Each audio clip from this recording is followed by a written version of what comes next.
I found out my wife cheated on me with our lawyer, drew up fake divorce papers to steal $250, $0 of our house's equity, and now she's suing me for alienation of affection. I just wish I'd known she was planning to take everything from me. I never thought I'd find myself in a situation like this. Honestly, I thought I knew my wife, Jessica, pretty well. She was the kind of woman who always had a sharp tongue, a quick wit, and a way of making you feel like she was in control of everything. We'd been married for 8 years, and for the most part, things seemed normal, routine, even comfortable. But then little cracks started showing, and I didn't want to see them. It all started about 3 months ago. Jessica suddenly became more secretive. Her phone was always glued to her hand, and she'd hide it whenever I got close. She'd leave her laptop open late at night, which was unusual because she's not exactly tech-savvy. I noticed her being more bitchy, snapping at me over small things, and her mood swings got worse. I thought maybe it was stress from work or some personal stuff she was telling me about, but deep down I suspected something bigger was going on. The real shocker hit me when I accidentally came across a message on her phone. One of those texts that just hit you like a punch in the gut. It was from someone named Mark, and it was clear they'd been talking about more than just legal stuff, judging by the tone. The message was intimate, flirtatious, even suggestive. My stomach dropped.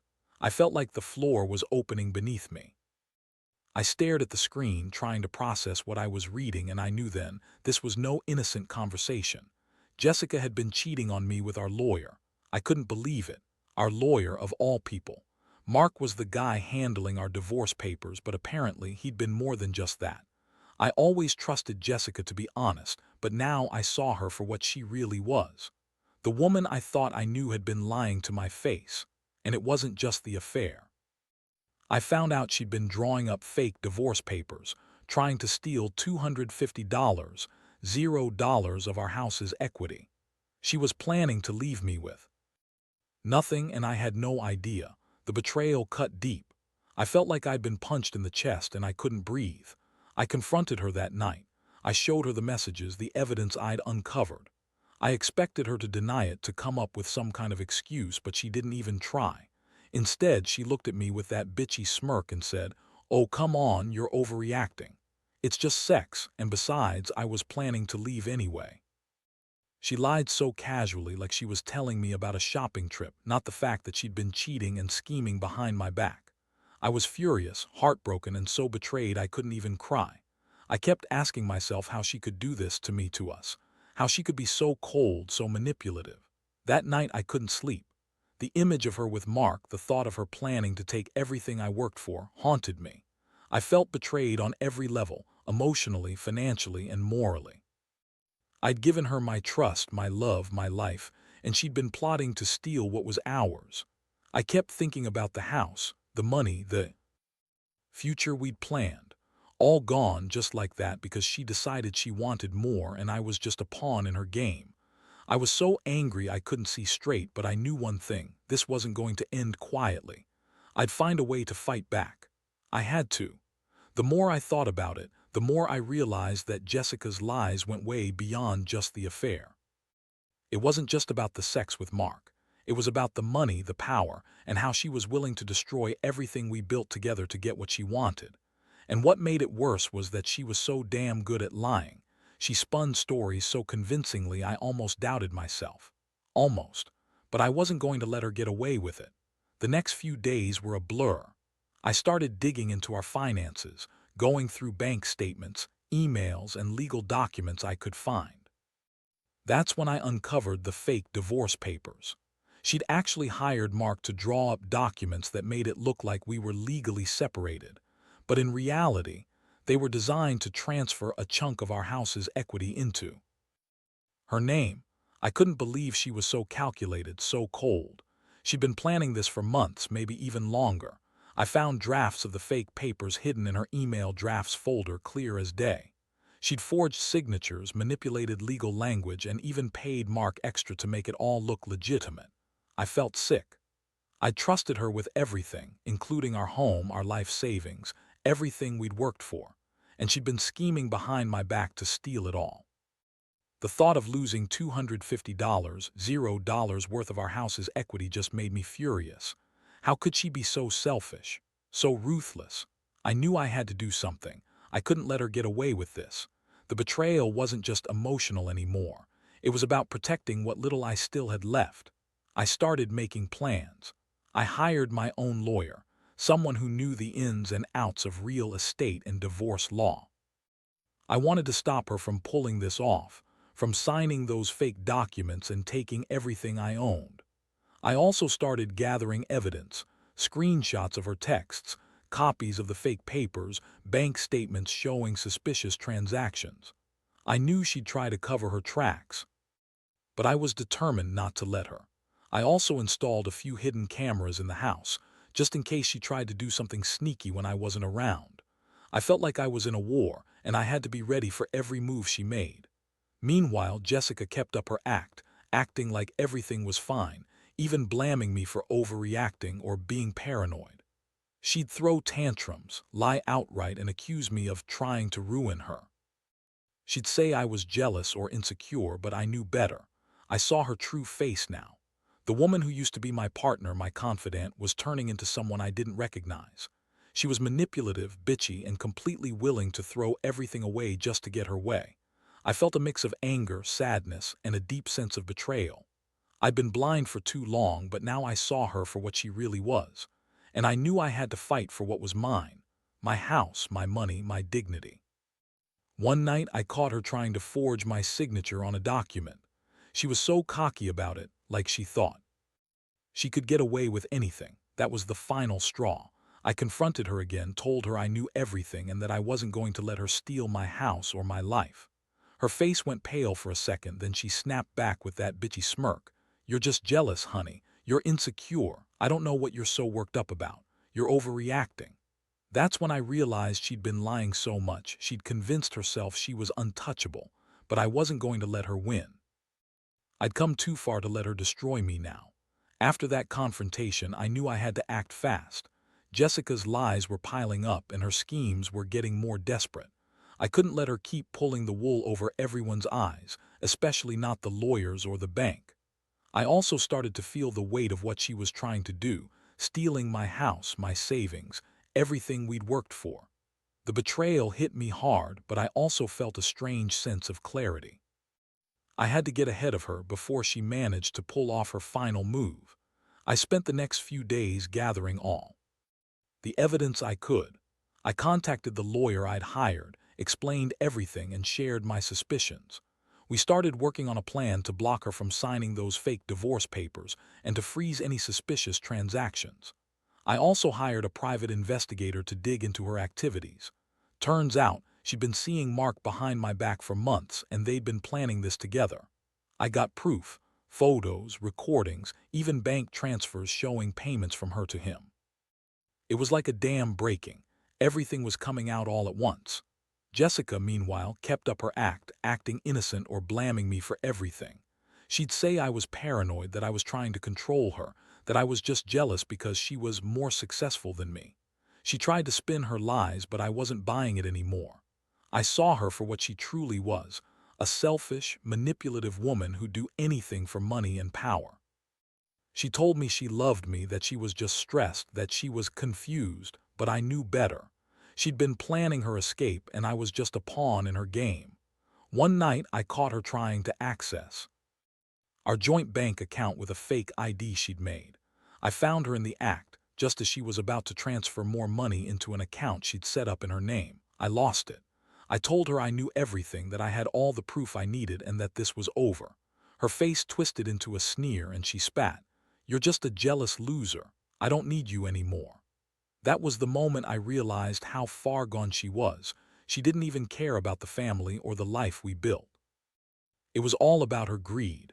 I called the police that night, not because I wanted to press charges yet, but to document her illegal activities: trying to forge documents, stealing money, sneaking around behind my back. I wanted to have everything on record. Meanwhile, I also filed for an emergency court order to freeze her assets and prevent her from signing anything further without my approval. I felt a strange mix of relief and dread. Relief because I was finally taking control, but dread because I knew this wasn't over. Jessica was cornered now, and I wasn't sure what she'd do next. As I sat there staring at the mountain of evidence I'd collected, I realized how much I'd been blind. I'd always believed in honesty and loyalty, but Jessica had been lying to my face for months. Her bitchy attitude, her lies, her manipulations, they all added up to one thing. She'd been planning to take everything from me, and she didn't care about the damage she caused. I felt a deep sadness, but also a resolve. I wasn't going to let her destroy me or walk away with my home, my savings, or my dignity. Not without a fight. And I was just getting started. The next step was to get legal protection. I knew Jessica would try to spin things, deny everything, or even try to manipulate the courts with her lies. That's why I worked closely with my lawyer to prepare for the upcoming hearing. I brought all the evidence, screenshots, bank statements, recordings, everything. I wanted the judge to see her for what she really was, a manipulative, lying woman who'd been plotting to steal from me from the start. The hearing was intense. Jessica showed up with her usual bitchy smirk, trying to act innocent. She spun story about how I was controlling, jealous, and that she was just trying to find herself. She claimed I was paranoid and that I'd been abusive, none of which was true, but she knew how to play the victim. Her lawyer tried to argue that she was entitled to her share of the house, that she was just exercising her rights. But I had the evidence. I laid it all out on the table and explained how she'd forged documents, manipulated the legal process, and tried to steal our equity. The judge listened carefully, and I could see the skepticism in her eyes as Jessica kept spinning her lies. But then I presented the proof, screenshots of her texts with Mark, the fake divorce papers, the bank transfers, the forged signatures. The room fell silent. Jessica's face lost some of its smugness. The judge looked at her with a mixture of disbelief and anger. She ordered a temporary freeze on Jessica's assets and barred her from signing any legal documents related to the house until the case was resolved. It was the first real victory, and it felt like a huge weight off my shoulders. Jessica was furious. She yelled, called me a liar, and accused me of trying to ruin her life. But the judge wasn't swayed. She ordered both of us to submit detailed financial disclosures, and she scheduled a full hearing to determine the ownership of the house and the division of assets. I knew this was just the beginning, but it was enough to slow her down, for now. I also made sure to get a court order to monitor her bank accounts and prevent her from transferring any more money out of our joint accounts. I felt a strange mix of relief and anxiety. Relief because I finally had some legal protection and Jessica was on the ropes. Anxiety because I knew she wouldn't go down without a fight. She's a bitchy, manipulative woman and she's used to getting her way. I couldn't let my guard down. I had to stay vigilant, keep documenting everything, and prepare for whatever she threw at me next. I started to realize how much I'd underestimated her, how far she'd go to get what she wanted. But I wasn't going to let her win, not without a battle at least. I was tired of being the victim and I was ready to take control of my life again. In the days that followed the court hearing, I felt like I was walking on a knife's edge. Jessica was furious, and I knew she was planning something else, something she thought would catch me off guard. I kept my eyes open and my phone closed, making sure I didn't miss any new moves. I also started to reach out to friends and family, just to keep my support system strong. I didn't want her to isolate me or spin more lies about me being the bad guy. Meanwhile, I kept digging into her finances. I hired a forensic accountant to scrutinize her bank accounts and credit cards. What I found was shocking. Jessica had been funneling money into secret accounts, probably trying to hide the stolen equity and some of her other assets. I also discovered she'd been making payments to Mark, not just for legal fees, but for personal favors, sex, I guess, or whatever else they'd been doing behind my back. The amount was staggering, and it confirmed everything I'd suspected. She'd been planning this for a long time. I also learned that she'd been talking to a divorce attorney of her own. Trying to find a way to spin her story and protect her assets, I had to act fast. I gathered all the evidence and shared it with my lawyer, who then moved to file a motion to freeze her accounts completely. I didn't trust her anymore. She'd proven she was capable of anything. I wanted to make sure she couldn't transfer or hide any more money before the full court hearing. One night, I caught her sneaking around the house, messing with some papers in her purse. I confronted her immediately. She tried to lie, saying she was just looking for her phone, but I wasn't buying it. I demanded she show me what she was doing, and she finally snapped, saying I was paranoid, that I didn't trust her because I was insecure. That's when I realized how deep her lies went. She'd been lying so much. She'd convinced herself she was untouchable. She thought she could keep this going forever. The next day, I filed for a motion to get her thrown out of the house temporarily. I couldn't risk her trying to destroy evidence or run off with more money. The judge approved it quickly, citing her suspicious activities and potential for asset dissipation. I felt a strange mixture of relief and dread. Relief because I was finally starting to take control, and dread because I knew Jessica wouldn't give up easily. She'd fight dirty, and I had to be ready for that. The final blow came when I received a copy of a secret email she'd sent to Mark, discussing how they could split everything and cover their tracks. It was clear she had no intention of stopping. She'd been planning her escape, her theft, right under my nose. I sat there reading it, feeling a mix of anger, sadness, and resolve. I wasn't about to let her get away with this. I had enough evidence to ruin her, and I was ready to do whatever it took to protect what was mine. This wasn't just about money anymore. It was about justice and finally standing up to someone who'd betrayed me so deeply. Looking back now, I realize how naive I was to trust her so blindly. Jessica had always been bitchy, sharp-tongued, and quick to lie when it suited her. But I never thought she'd go as far as to betray me with our lawyer, forge legal documents, and try to steal half our house's equity. It was like waking up from a nightmare, only to find out the person you loved most in the world was capable of this level of deceit. The pain was immense, but what hurt even more was the realization that I'd been so blind, so trusting, that I missed all the signs until it was almost too late. The court proceedings took months. Jessica fought every step of the way, trying to spin her lies, accusing me of everything from emotional abuse to financial irresponsibility. She hired her own lawyer who tried to claim I was unstable, that I was trying to sabotage her. But I had the evidence, everything. The fake divorce papers, the secret bank transfers, the texts, the recordings. I laid it all out, and in the end, the court saw through her charade. The judge ordered her to pay back the stolen money, barred her from selling or transferring the house, and awarded me sole ownership of the property. The aftermath was a mess. Jessica moved out, furious, screaming, calling me a jealous loser and possessive, but I didn't care. I was just relieved to finally have some clarity, some peace from the chaos she created. I started rebuilding my life, focusing on the things that mattered, my health, my future, and the lessons I'd learned. Never again would I let someone manipulate and betray me so badly. Never again would I ignore the warning signs or doubt myself. Looking at everything now, I see that her betrayal wasn't just about money. It was about control, about power.